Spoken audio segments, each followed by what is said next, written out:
The certified letter arrived on a Tuesday morning in late March, and I knew immediately something was wrong because it was addressed to the current occupant or legal representative of 847 Lakeshore Drive, Branson, Missouri. That property had been my Uncle Timothy's lake house, the one I'd inherited just 6 weeks ago when he passed away from a sudden heart attack. I was still processing the grief, still going through probate, still deciding what to do with the place. The envelope bore the return address of the Clearwater Shores Homeowners Association, and my stomach dropped as I tore it open. Notice of abandonment and pending foreclosure screamed across the top in bold red letters. I'm Lucas Mitchell, and I've been practicing real estate law in Kansas City for the past 8 years. I've seen plenty of HOA overreach in my career, but this was something else entirely. According to the letter, the property had been deemed abandoned under Section 7.3 of the Clearwater Shores Community Guidelines because no one had been visibly residing at the address for more than 30 consecutive days.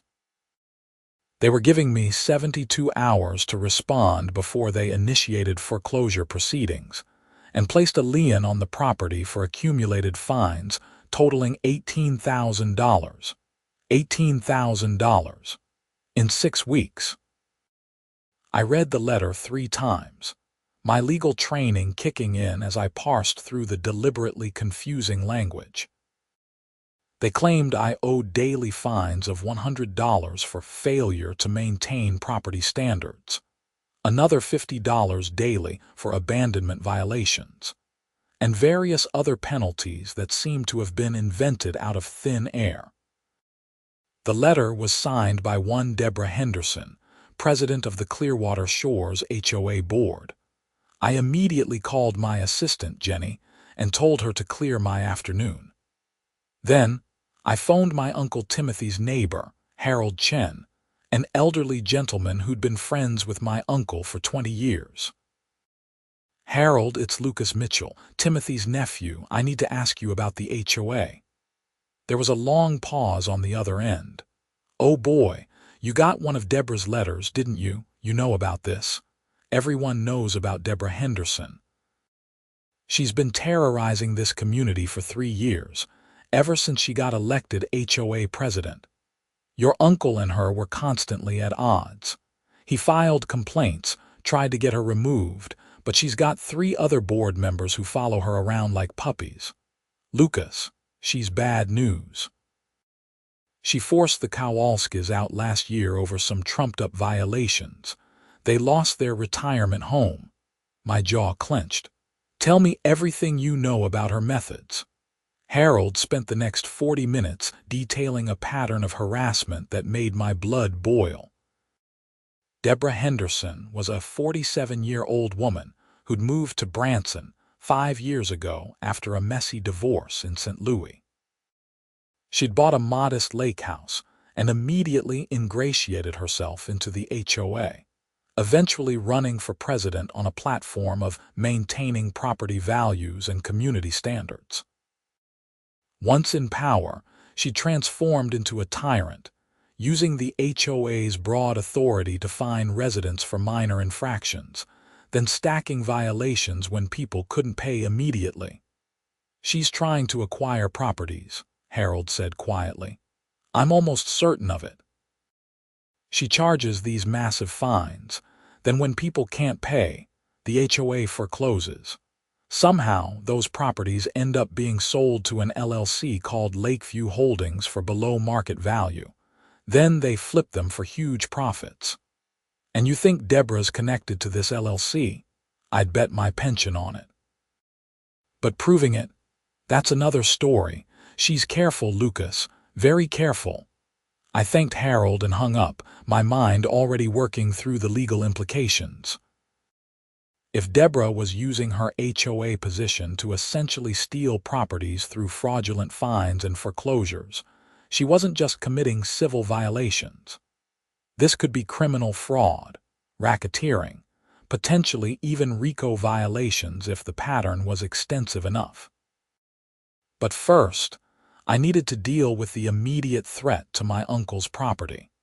I spent the rest of the afternoon reviewing every document related to the Clearwater Shores HOA. My uncle had kept meticulous records, bless him, including copies of the original community guidelines from when the development was established in 1998, plus every amendment that had been voted on since. What I found was illuminating and infuriating in equal measure. The original guidelines had reasonable provisions about property maintenance, noise restrictions, and architectural modifications. But in the past 3 years, under Deborah's leadership, 17 amendments had been passed, each one expanding the HOA's authority and increasing potential fines. The abandonment clause that she was using against me had been added just 14 months ago, buried in Amendment 15 alongside changes to guest parking rules. Here's what made it legally questionable. The amendment defined abandonment as any property where no individual is observed to be in residence for a period exceeding 30 consecutive days. It was deliberately vague about what constituted in residence versus simply visiting. More importantly, the Missouri statutes regarding HOA authority were very specific about foreclosure procedures, and they required significant due process that Deborah's letter completely ignored.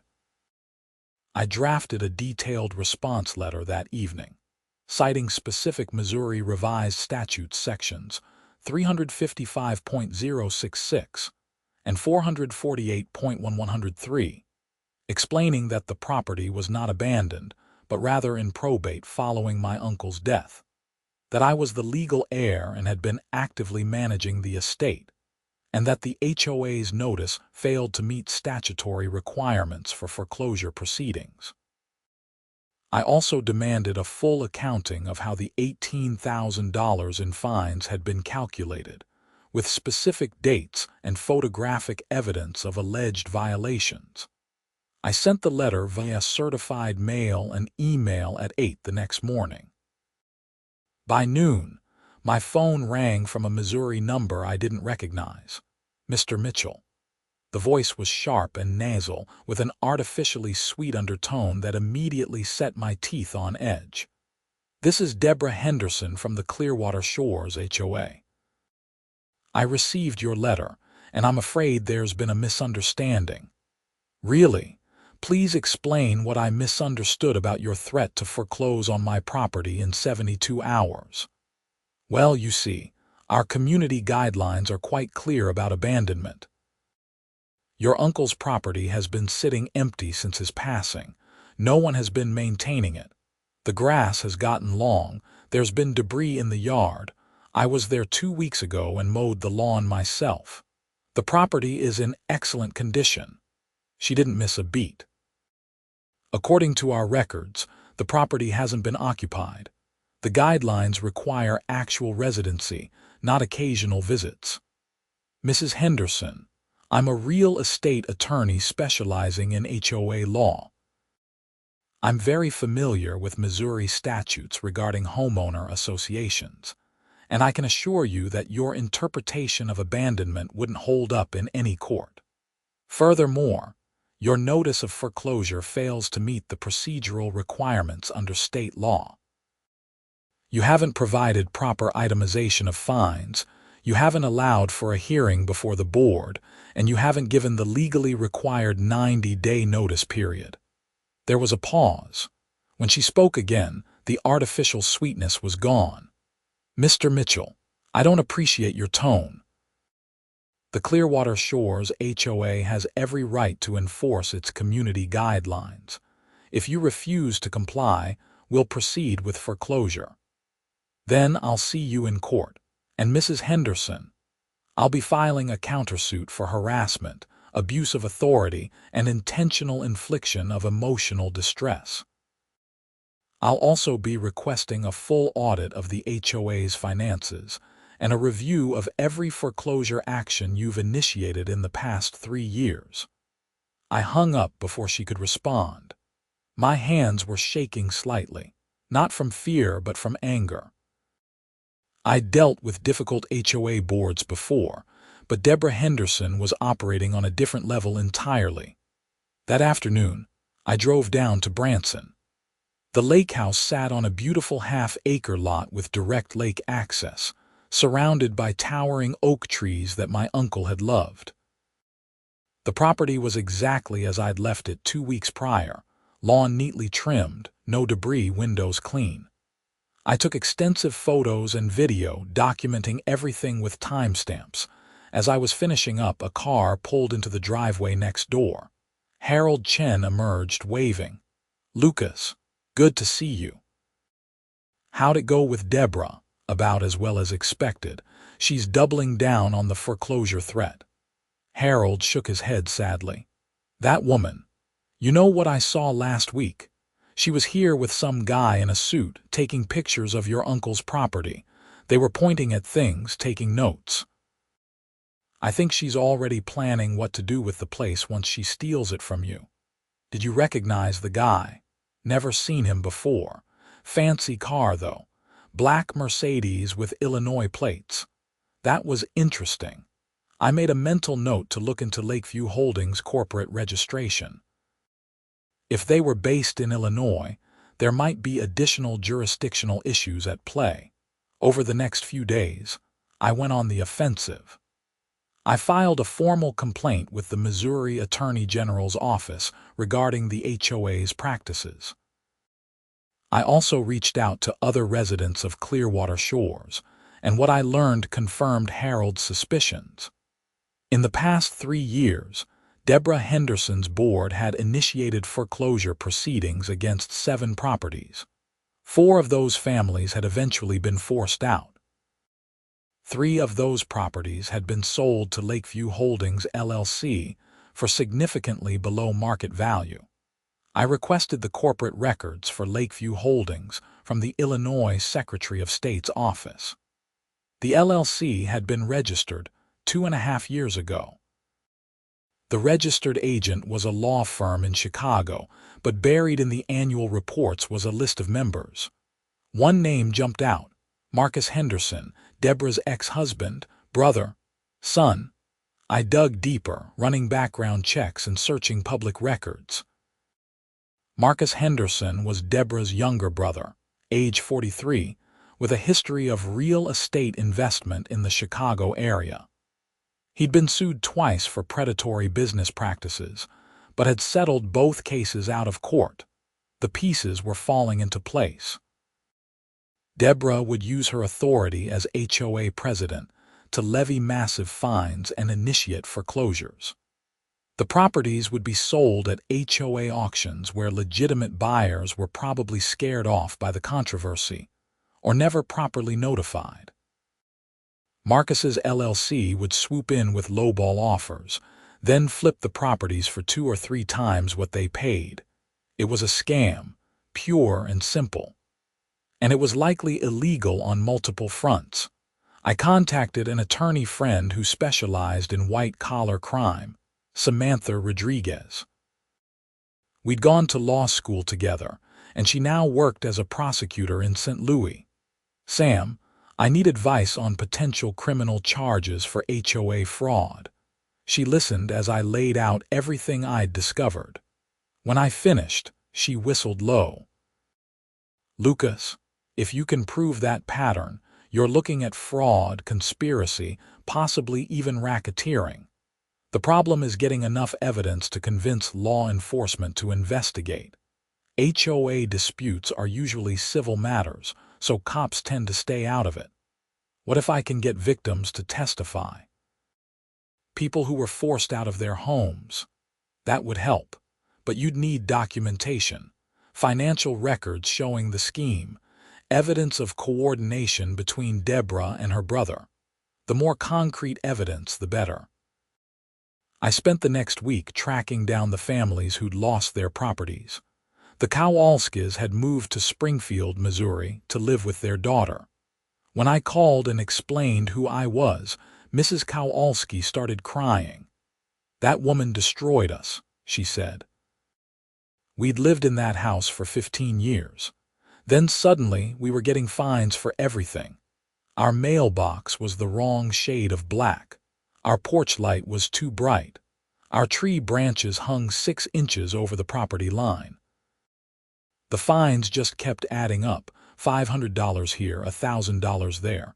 We're on a fixed income. We couldn't pay. Then she started foreclosure proceedings and we couldn't afford a lawyer. We lost everything. Mrs. Kowalski, I'm going to stop her, but I need your help. Would you be willing to provide testimony and documentation about what happened? Absolutely. Whatever you need. I had similar conversations with the other displaced families. Each story was heartbreaking and infuriating.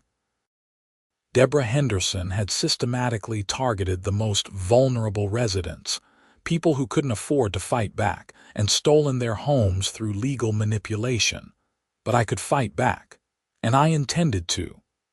The 72-hour deadline came and went. Deborah sent another letter, this time announcing that the HOA would be holding a special hearing regarding my property the following week. The hearing would determine whether to proceed with foreclosure and potentially assess additional fines for non-compliance and disrespect toward board authority. I showed up to that hearing ready for war. The meeting was held in the Clearwater Shores Community Center, a modest building near the development's main entrance. About 20 residents were in attendance, along with the 5 board members. Deborah Henderson sat in the center, flanked by her vice president, a nervous-looking man named Todd Summers, and the treasurer, a woman named Patricia Warner, who seemed to regard Deborah with something approaching worship. Deborah called the meeting to order with a sharp rap of her gavel. We're here to discuss the matter of 847 Lakeshore Drive, the property of the late Timothy Mitchell, which is currently in violation of multiple community guidelines. I stood up. Point of order, Mrs. Henderson. I'm Lucas Mitchell, the legal heir and current owner of record for that property. I'm here to contest these alleged violations and to challenge the board's authority to proceed with foreclosure. Deborah's expression could have curdled milk. Mr. Mitchell, how nice of you to join us. However, property owners under review are not permitted to speak until the board has presented its case. Actually, under Missouri Revised Statutes Section 355.466, homeowners have the right to be heard before any adverse action is taken by an HOA board. I'm invoking that right. A few residents murmured approvingly. Deborah's face flushed red. Fine, you'll have 5 minutes after we present our evidence. The evidence was a joke. Patricia Warner stood up with a stack of photos, claiming they showed various violations at my uncle's property. The photos were clearly taken from the street and showed absolutely nothing wrong. One allegedly showed overgrown grass, but the grass in the photo was maybe 3 inches tall.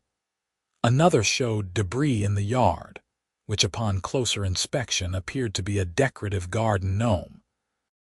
When they finished, I stood up with my own folder. Thank you, Mrs. Henderson. Now I'd like to present my evidence.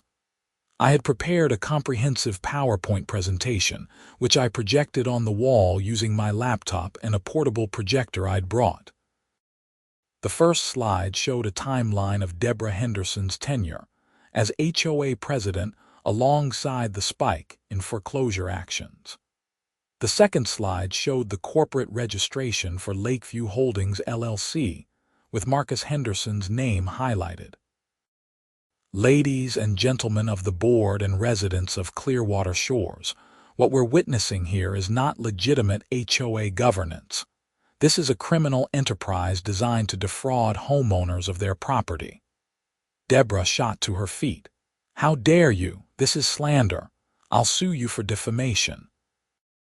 Truth is an absolute defense to defamation, Mrs. Henderson, and everything I'm about to present is documented fact. I walked through the pattern of foreclosures, the below-market sales to Lakeview Holdings, the rapid resales at inflated prices. I showed property records, tax documents, and correspondence. The room had gone completely silent except for my voice. Furthermore, I continued, the so-called violations being cited against my property are fabricated. I have time-stamped photos and video showing the property is in excellent condition. I also have testimony from neighbors confirming that the property has been regularly maintained. What Mrs. Henderson is attempting here is the same scheme she's run against at least 4 other families in this community. She invents violations, imposes excessive fines, and then forecloses when people can't pay. The properties are then sold to an LLC owned by her brother for below market value. Todd Summers, the vice president, looked genuinely shocked. Deborah, is this true? Is Marcus your brother? Deborah's face had gone from red to white. That's irrelevant. My personal relationships have nothing to do with HOA business. It's completely relevant when those relationships constitute a conflict of interest and potential criminal conspiracy, I said. I've already filed complaints with the Missouri Attorney General's office and provided this information to law enforcement. I'm also filing a civil lawsuit against the HOA board for harassment, abuse of authority, and violations of the Missouri Nonprofit Corporation Act. Several residents stood up and started asking questions, their voices overlapping. The meeting descended into chaos. Deborah kept banging her gavel, but no one was paying attention to her anymore. People were angry. Some were demanding Deborah's resignation. Others were asking how they could join my lawsuit. Finally, Harold Chen stood up, his voice cutting through the noise. I move for an immediate vote of no confidence in Deborah Henderson as HOA president. You can't do that, Deborah shouted. That's not on the agenda. Actually, I said, pulling out a copy of the HOA bylaws.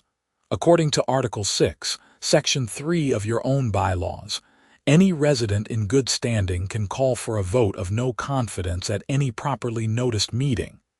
This meeting was properly noticed. The motion is valid. Todd Summers looked at the bylaws, then nodded slowly. He's right. The motion is in order. Do we have a second? At least 10 people seconded the motion. The vote was conducted by secret ballot with 32 residents participating. When the votes were counted, Deborah Henderson had lost her position as HOA president by a vote of 29-3. She gathered her papers with shaking hands, her face a mask of barely controlled rage. This isn't over. You'll all regret this, Mrs. Henderson, I said quietly. I'd advise you to consult with an attorney, a good criminal defense attorney, because what you've done here goes far beyond civil violations. She stormed out of the community center, and I heard her car peel out of the parking lot moments later. The next few weeks were a whirlwind of legal activity. The new interim HOA board, led by Todd Summers, immediately suspended all pending foreclosure actions and launched an internal audit of the association's finances. What they found was even worse than I'd suspected. Deborah had been embezzling HOA funds, falsifying records, and accepting kickbacks from contractors.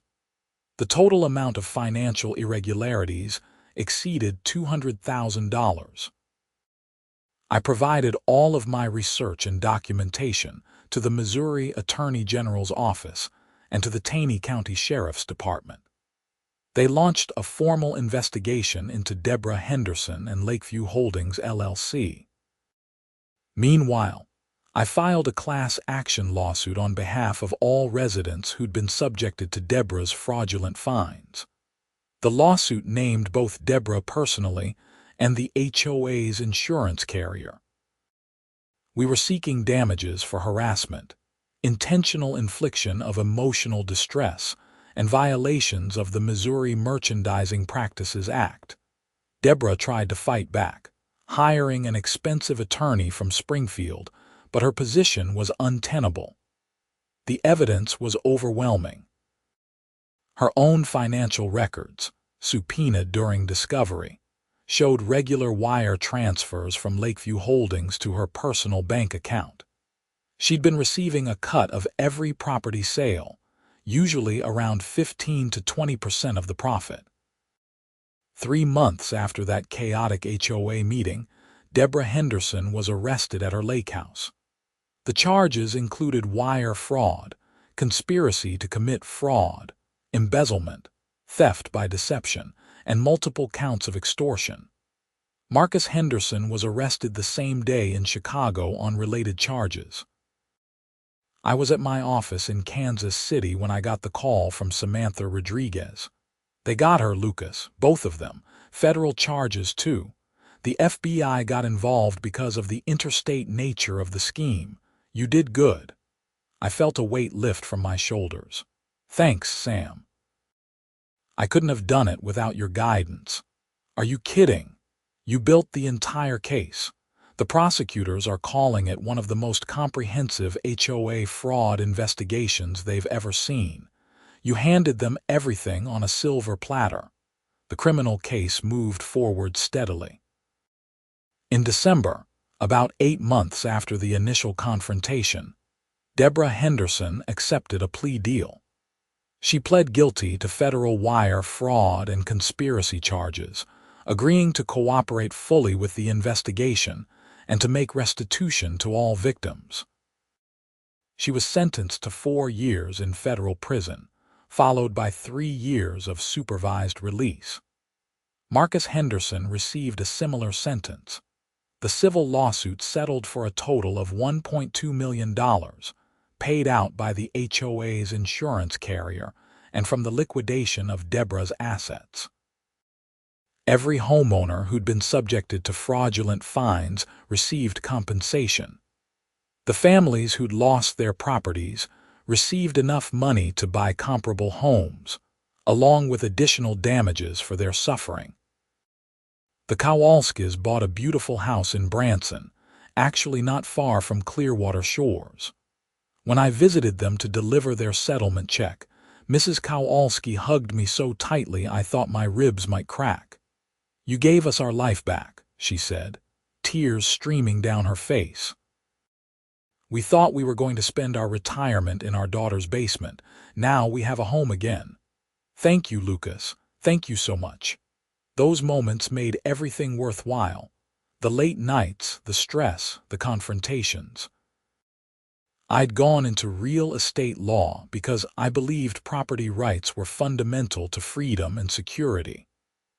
Deborah Henderson had violated that principle in the worst possible way, and I was glad I'd been able to stop her. As for Uncle Timothy's lakehouse, I decided to keep it. I spent Christmas there that year, sitting on the deck overlooking Table Rock Lake, watching the sun set over the water. The house was full of memories of my uncle, a good man who'd stood up to a bully and paid for it with constant harassment in the last years of his life. Harold Chen came over for Christmas dinner, along with several other neighbors who'd become friends through the whole ordeal.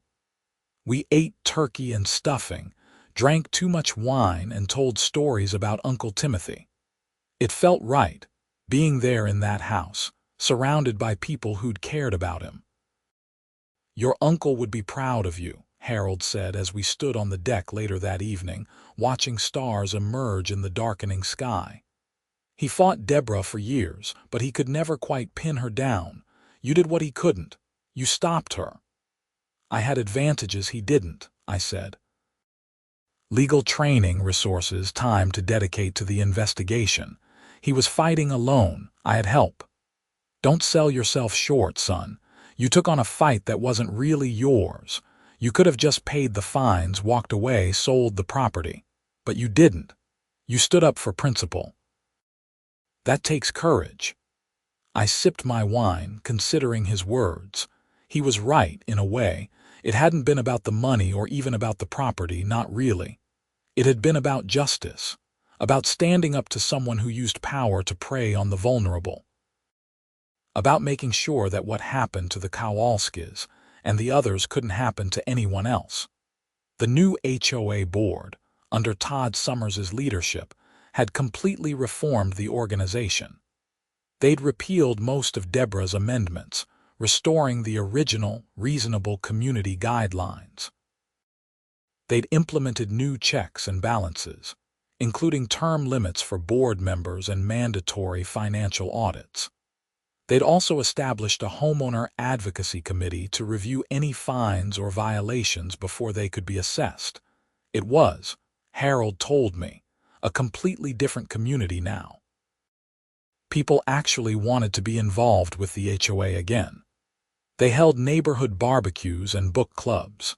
The atmosphere of fear that Deborah had cultivated was gone, replaced by something resembling actual community. I started spending more weekends at the lakehouse. It became my retreat from the stress of Kansas City practice. I'd drive down Friday afternoons, spend the weekend fishing and reading and working on small improvement projects around the property. I installed a new dock, repainted the exterior trim, planted flowers in the garden my uncle had maintained. One Saturday in April, almost exactly a year after receiving that first threatening letter from Deborah, I was working in the yard when a car pulled up. A young couple got out, looking around with interest. "Hi there," the man said. "Sorry to bother you. We're house hunting in the area and we really love this neighborhood. Is your property by any chance for sale?" I smiled and shook my head. "No, sorry. This was my uncle's place. It's staying in the family." "That's too bad," the woman said. "It's beautiful, but we understand. Family properties are special. Can I ask, how's the HOA here? We've had bad experiences with homeowner associations in the past." "Funny you should ask," I said.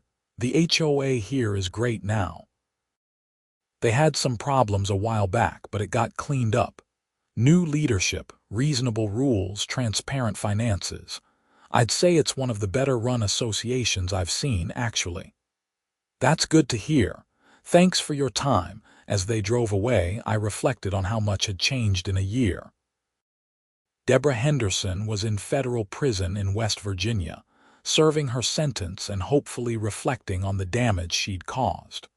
Her brother Marcus was in a different facility in Illinois. The properties they'd stolen had been returned, metaphorically at least, through the settlement payments. The community had healed.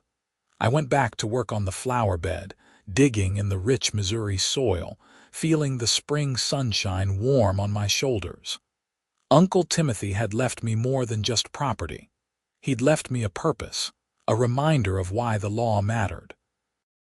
Not as an abstract set of rules, but as a tool to protect people, to ensure justice, to hold the powerful accountable. My phone buzzed in my pocket. I pulled it out and saw an email from another potential client, someone in St. Louis dealing with what sounded like HOA overreach. I'd been getting a lot of these referrals lately. Word had spread about the Clearwater Shores case, and my practice had expanded significantly into HOA defense work. I'd been hesitant at first, worried about burning out on what could be emotionally draining cases. But then I thought about Mrs. Kowalski crying as she hugged me, about the relief on Harold's face when Deborah was arrested, about all the families who'd gotten justice because someone finally stood up to a bully. This was important work, maybe the most important work I could do. I finished planting the last of the petunias, then went inside to wash up and call back the potential client. The lake house was quiet around me, peaceful in a way that only comes from knowing you're exactly where you're supposed to be, doing exactly what you're supposed to be doing. That evening, I sat on the deck with a beer and my laptop, reviewing the new client's case file. It was a different HOA, different city, but the pattern was familiar. Excessive fines, questionable violations, threats of foreclosure.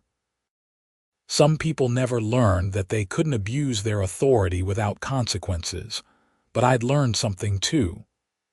I'd learned that one person, armed with knowledge and determination and the courage to fight back, could make a difference, could stop injustice, could protect the vulnerable from those who'd prey on them.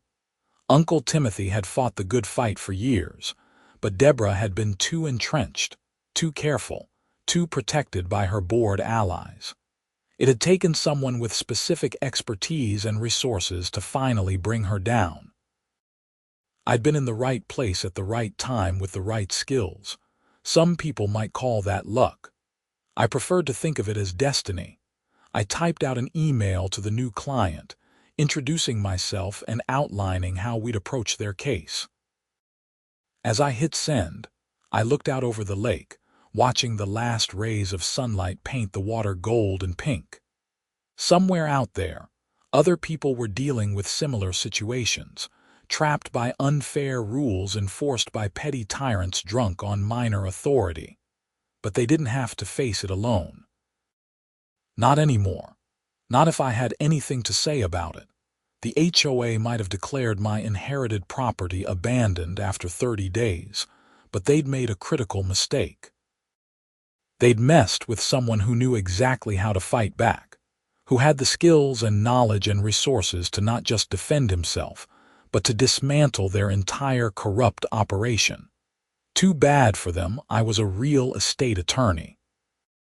6 months later, I was back at the lakehouse for a special occasion.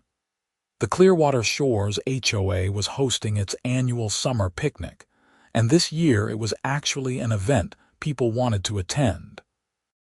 Harold had volunteered to organize the fishing tournament, and I'd agreed to help judge the competition. The park by the lake was crowded with residents and their families. Kids ran around playing tag while adults chatted over plates of barbecue and potato salad. Todd Summers, still serving as HOA president, was manning the grill with the enthusiasm of someone who genuinely enjoyed serving his community. "Lucas," he called out when he saw me. "Good to see you. Burger or hot dog?" "Burger, thanks. This is a great turnout. Best we've had in years." Turns out people like their HOA when it's not trying to steal their houses. He grinned as he flipped a patty. "Seriously though, thank you again for everything you did. We all owe you a debt." "You don't owe me anything. I was protecting my own property, remember?" "You did a lot more than that, and you know it." "Hey, have you heard the latest about Deborah?" I shook my head. "Not recently. Last I heard she was working in the prison library." Patricia Warner visited her last month. Apparently, Deborah's been writing her memoirs or something. Patricia says she still doesn't think she did anything wrong. Keeps claiming she was just trying to maintain property values.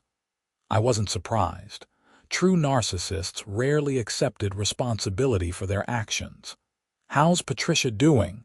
I know she was pretty devoted to Deborah. "She's come around, actually. Once she saw all the evidence, once she understood how she'd been manipulated, she felt terrible about her role in everything. She's been very helpful with the reformed board, trying to make amends. I think she's a good person who got caught up in a bad situation." That was generous of him, but probably accurate. Not everyone who enables a bad actor is bad themselves. Sometimes they're just misled or intimidated or seeking approval from someone with a strong personality. The fishing tournament was a success, with Harold's grandson taking first place with a 3-pound bass. As the sun began to set and families started packing up, I found myself standing by the lake with a group of residents, including several who'd been victims of Deborah's schemes. "You know what the best part is?" said George Patterson, one of the former targets of Deborah's harassment. "I'm not afraid anymore. For 2 years I was terrified every time I came home, wondering if there'd be another violation notice on my door. Now I actually enjoy living here again." His wife nodded vigorously. "We were planning to sell, even though we love this house. We couldn't stand the stress. But now, we're staying. This is our home and it feels like it again. Stories like that reminded me why the fight had been worth it. The monetary damages were important, sure. But the psychological toll of Deborah's reign of terror had been just as significant. She'd stolen people's peace of mind, their sense of security in their own homes. Getting that back was priceless. As I drove back to Kansas City that night, my phone connected to the car's speakers. I listened to a podcast about HOA reform efforts across the country. The host mentioned the Clearwater Shores case as an example of how resident activism and legal action could combat HOA abuse. The case is notable, the host said, because it resulted in criminal charges, which is still rare in HOA disputes. But attorney Lucas Mitchell built such a comprehensive case, documenting the fraud that prosecutors couldn't ignore it.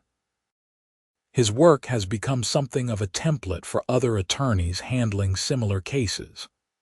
I smiled in the darkness of the car. If my work on Uncle Timothy's case could help other people facing similar situations, that was gratifying in a way that went beyond professional satisfaction. It meant my uncle's years of fighting Deborah hadn't been in vain. His death had inadvertently set in motion the chain of events that brought her down and protected countless future potential victims. There was a poetry to that, a sense of cosmic justice that appealed to me. My practice continued to grow over the following months. I hired 2 associates to help handle the increasing caseload of HOA defense work.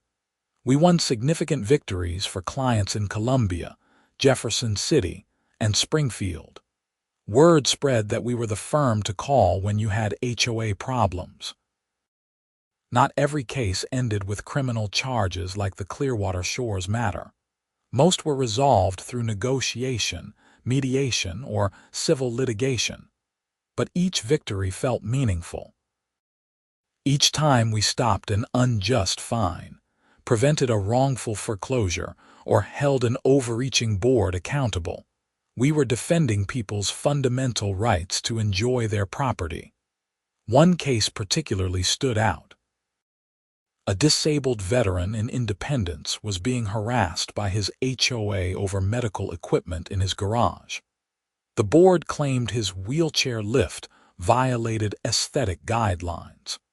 We threatened litigation under the Fair Housing Act and Americans with Disabilities Act, and the board backed down immediately. The veteran called me afterward, his voice thick with emotion. "I fought for this country," he said. "I lost the use of my legs in Afghanistan, and some busybody on a power trip thought she could tell me I couldn't have the equipment I need to function. Thank you for standing up for me." "It's what the law requires," I told him. "No HOA can discriminate against disabled residents. You have every right to reasonable accommodations."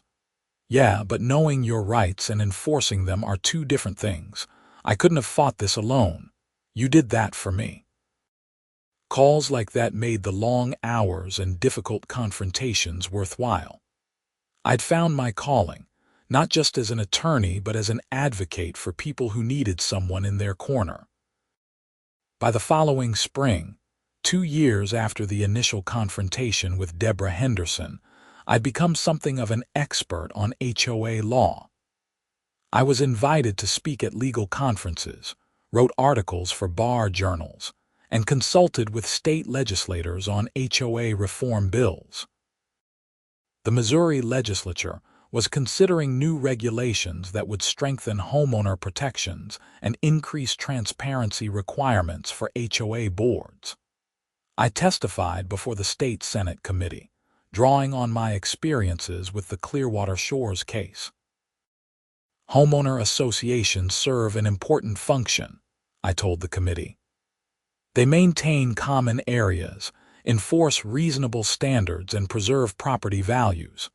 But they also wield significant power over people's homes, and that power must be balanced with robust protections against abuse. The reforms in this bill, requiring independent audits, limiting fine amounts and ensuring due process would prevent situations like what we saw in Taney County from happening again. The bill eventually passed with bipartisan support. It wasn't perfect, but it was progress. It meant future Deborah Hendersons would have less opportunity to exploit their positions. I made regular trips to the lakehouse throughout this period. It remained my sanctuary, the place I went to decompress and reconnect with what mattered. I'd made improvements over the 2 years, updating the kitchen, refinishing the deck, installing new windows. But I'd kept the character of the place intact, honoring Uncle Timothy's memory by maintaining what he'd built.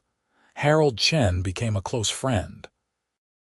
We'd have dinner together when I was in town, often joined by other neighbors. The sense of community at Clearwater Shores had fully recovered from the Deborah years. People looked out for each other, helped with projects, celebrated milestones together. It was what an HOA was supposed to facilitate, not destroy. On the 2nd anniversary of receiving that first threatening letter, I stood on the deck of the lakehouse with a glass of bourbon, toasting Uncle Timothy's memory. "You taught me more than you probably knew," I said aloud to the night air. "About standing up for what's right, about fighting even when it's hard, about protecting people who can't protect themselves. I hope I've made you proud." The lake stretched out before me, peaceful under a blanket of stars. Somewhere in West Virginia, Deborah Henderson was serving her sentence, hopefully gaining some insight into the harm she'd caused. Somewhere in Missouri and beyond, homeowners were sleeping peacefully in their houses, free from the fear of unjust fines and wrongful foreclosures, partly because of the precedent set by the Clearwater Shores case. One person couldn't fix every injustice. But one person could make a difference in their corner of the world, could stand up to bullies, could fight for what's right, could use their knowledge and skills to protect the vulnerable. That's what Uncle Timothy had tried to do in his way. That's what I'd managed to accomplish in mine. And that's what I'd continue doing for as long as I practiced law. The HOA had declared my inherited lake property abandoned after 30 days, thinking they could steal it through legal manipulation and intimidation. They'd badly miscalculated. Not only had they failed to take my property, but their scheme had been exposed, their leadership imprisoned, and their victims compensated. It had been a long fight, stretching over 2 years from that first letter to the final settlement payments. But it had been worth every hour, every confrontation, every late night preparing documents and building the case, because in the end, justice had prevailed. The good guys had won. And a beautiful lake house in Branson remained in the family where it belonged, a lasting testament to a good man's memory and the power of standing up to corruption. I finished my bourbon and went inside, ready for whatever cases tomorrow might bring. The lakehouse lights glowed warm in the darkness, a beacon of home and hope and hard-won victory. Somewhere out there, someone else was probably getting a threatening letter from an HOA. And somewhere out there, attorneys like me were ready to fight back. The story of 847 Lakeshore Drive had a happy ending, and that gave me hope that other stories could too.